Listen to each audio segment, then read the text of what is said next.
Hello, today is July 1st, 2026.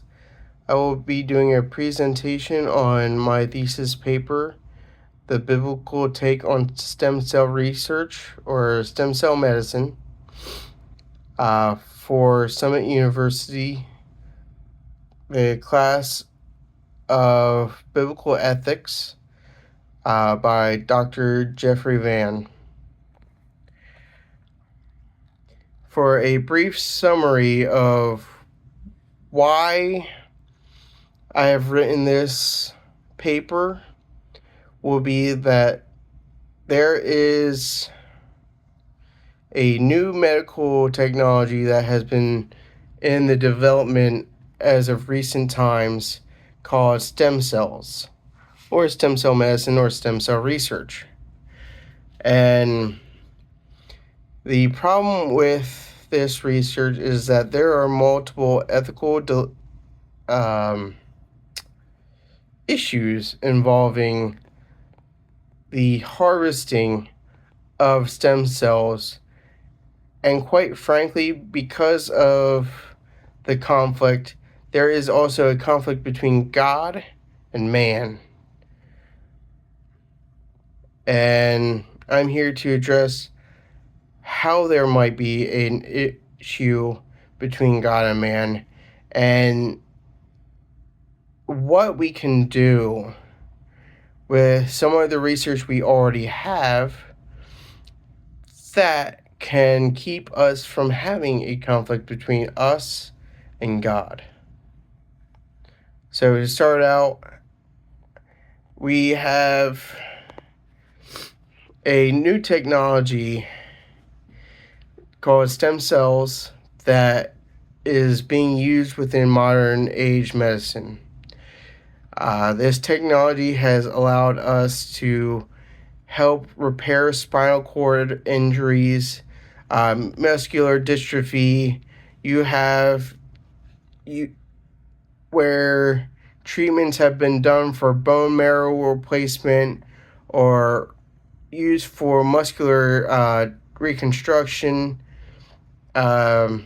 or even less honestly important things like anti-balding, where older men can now, who have gone through the balding process, can grow a new crop of hair, or regrow broken limbs to reconstruct broken limbs.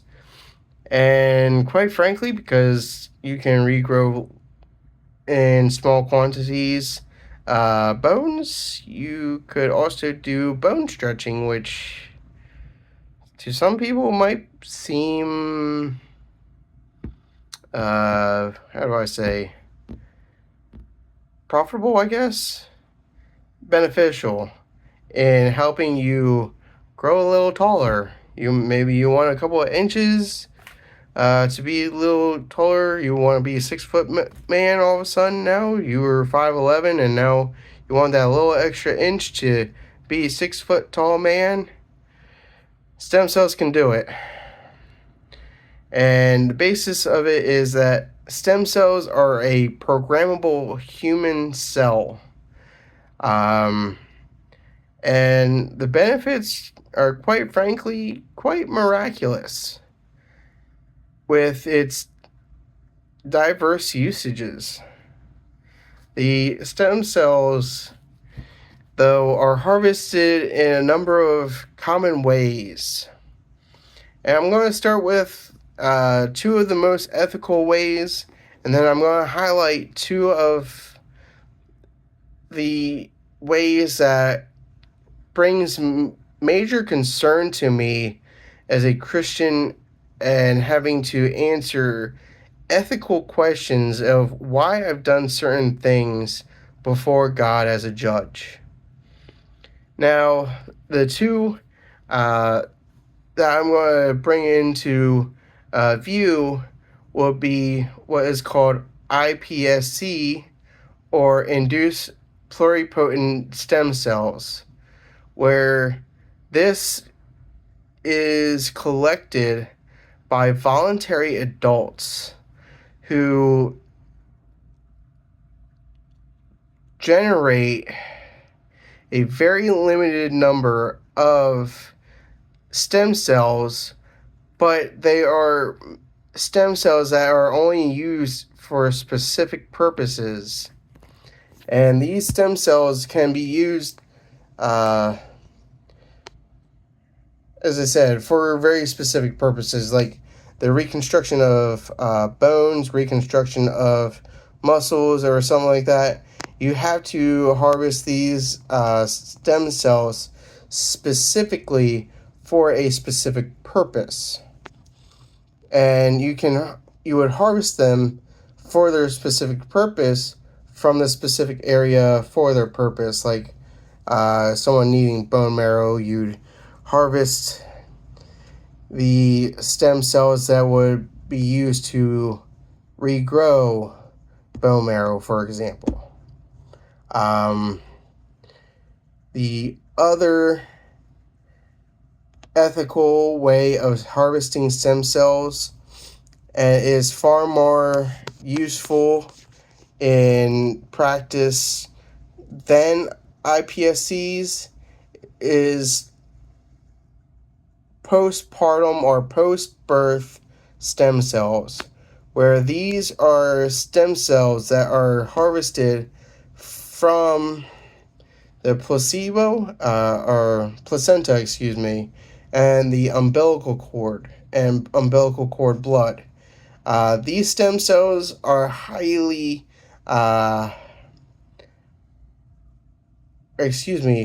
more useful than the iPSCs, since these ones are specifically programmable to be used within a variety of different uses. Which,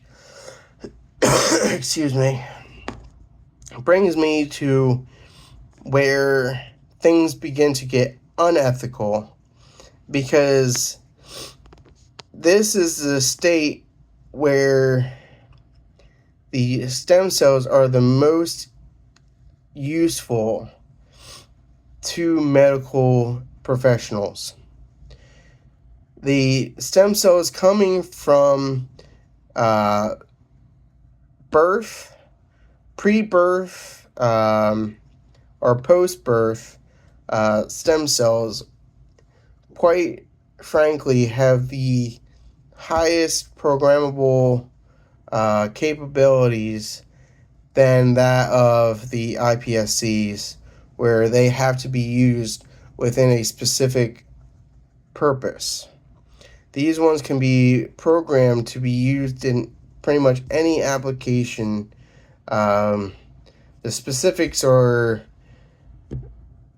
beyond me right now, but the important part is that postpartum, the post-birth placenta and umbilical cord fall under this area, but the key difference of what is ethical and what's unethical is the intentional destruction of another human life. And that's where I come to the unethical issues of what is called embryonic stem cells and fetal stem cells. These stem cells are harvested by their namesake from the embryonic stages and the fetal stages.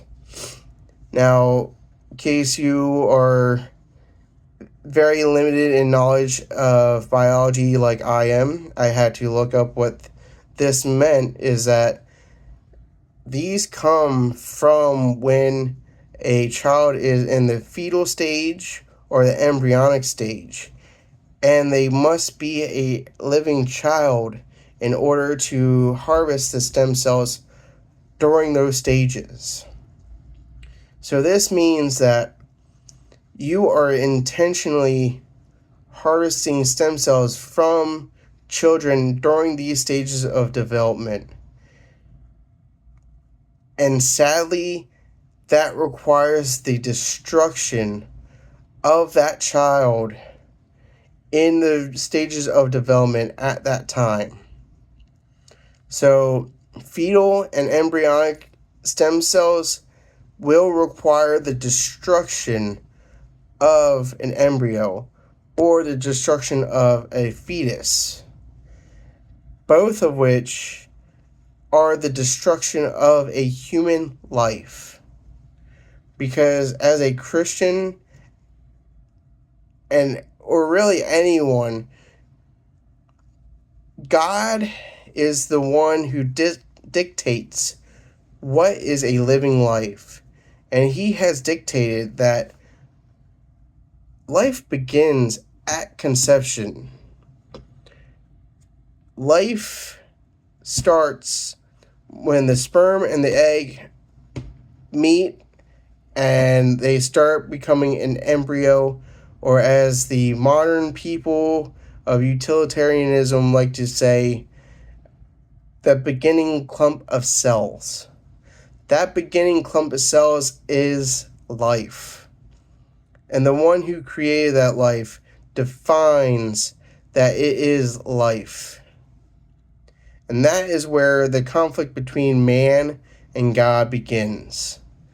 That we are intentionally destroying the life that God is actively creating in the womb to create stem cells. Now, the reason this is even an ethical issue is you can see back in the very first few books of the Old Testament, right in Leviticus, where God even talks about how he has found the passing of children through the flames of Moloch to be an abomination.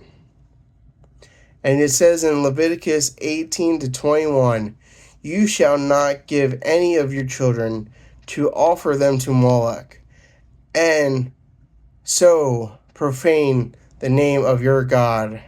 I am the Lord." Now, in other translations, because I use the English Standard Version, it says, "You shall not pass your child through the flames of Moloch, and so profane the name of the Lord, profane the name of God. I am your Lord."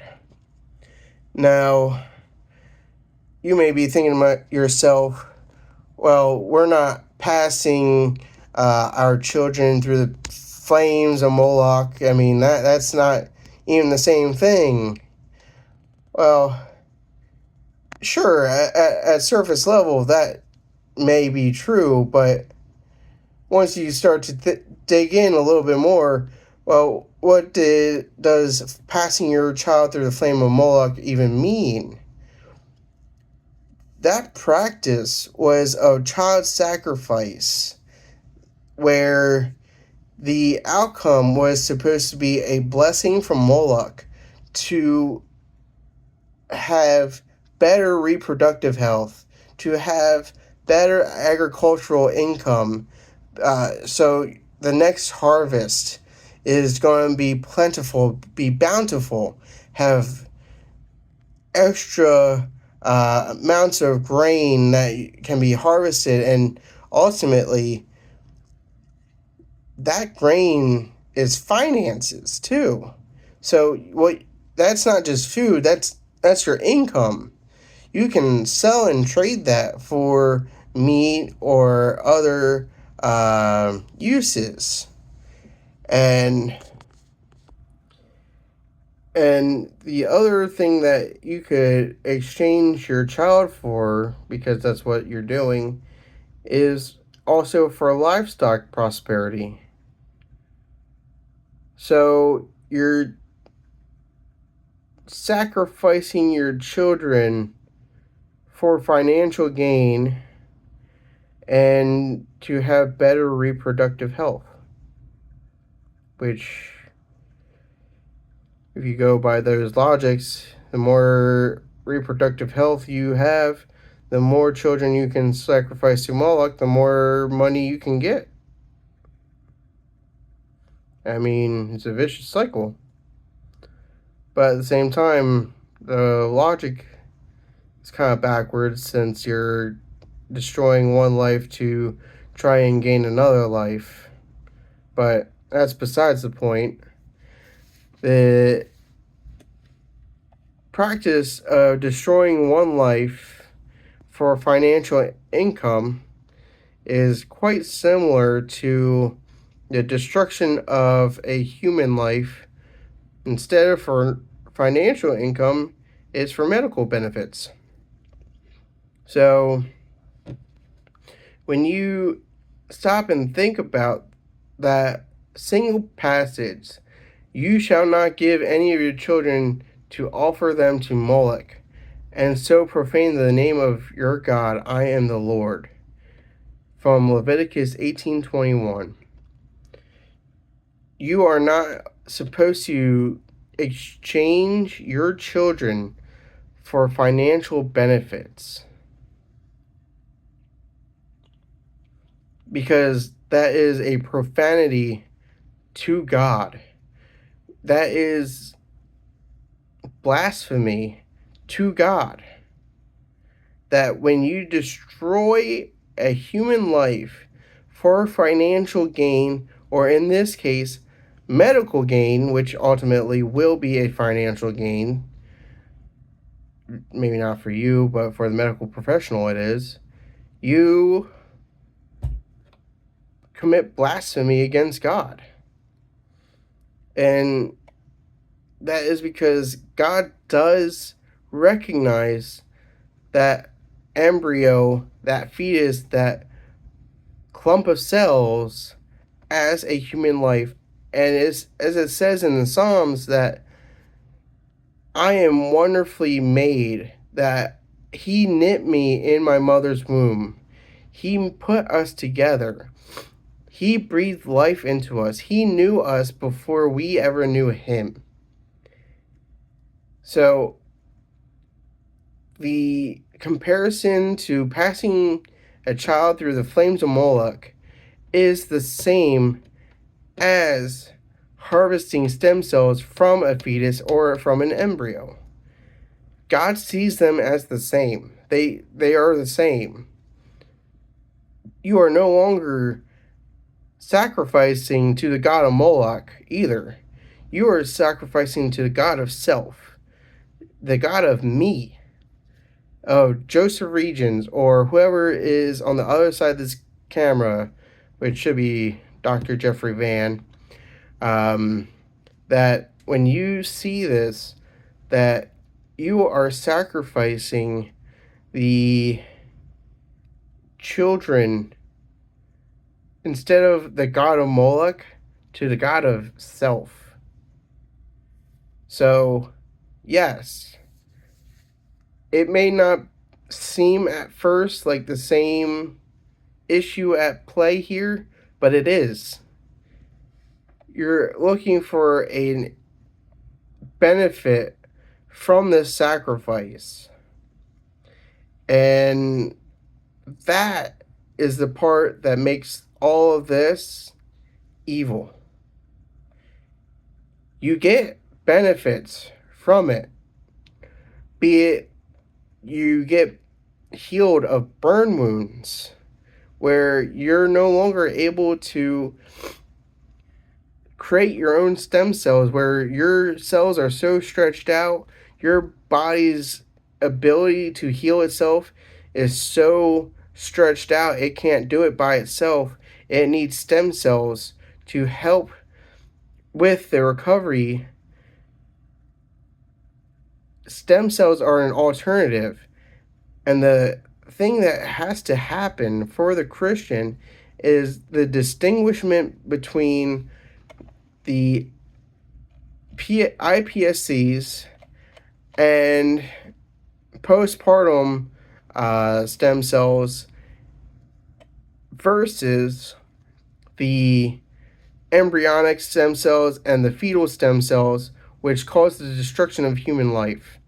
We as Christians cannot use those stem cells for the sake of even really saving a life.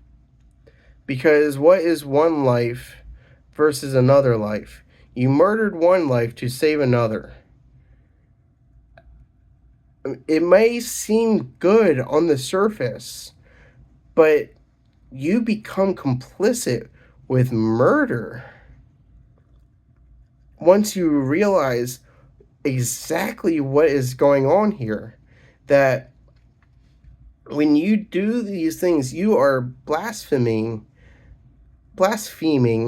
God's name. You are profaning God by passing the unborn children through a process of harvesting for stem cells to benefit, sadly, someone who may be dying.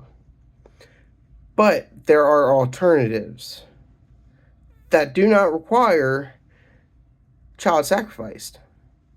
And that comes in the form of iPSCs and the postpartum stem cells, where postpartum stem cells are on the easiest way to give a equivalence is leftover stem cells. This does not require the destruction of another life. You can save another person's life who may be a burn victim using voluntary donors and the stem cells harvested from postpartum operations. This is not the destruction of a fetus or an embryo, and this is okay. But the destruction of an embryo or a fetus for the sake of another's life, and especially for something so insignificant as a balding head, that can't be the answer. It is highly unethical. It is unbiblical. The Christian cannot use these stem cells. It should not be in our vocabulary. It should not be. Ignorance is not bliss. Ignorance is complacency. It is complicit. It allows you to sin against God without knowing that you sin against God. And to sin against God and not know that you've done so is still the same regardless of whether you knew you did it or you know you didn't do it. And that is why I've written this thesis paper. Now, I wish I could have elaborated more. Quite frankly, the academic use of this paper had constraints to it that honestly I might seek to expand upon this at a later time. But until then, this is the main contention within biblical ethics and modern utilitarian ethics regarding stem cell research. And for this, God bless you. Thank you for listening. Thank you for watching. Thank you for hearing what I have to say. This has definitely been a good